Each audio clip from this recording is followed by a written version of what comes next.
This explains why Democrats are freaking out about Secretary Hegseth. How many push-ups can you do? I did 5 sets of 47 this morning. What do you think are most important strategic bases in the Pacific? Guam is pretty strategically significant. How many rounds of 5.56 can you fit into the magazine of an M4 rifle? Depends on the magazine, but standard issue is 30.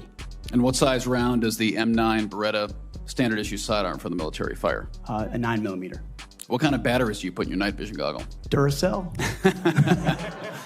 So right there, you're representing qualifications that show you understand what the warfighter deals with every single day on the battlefield.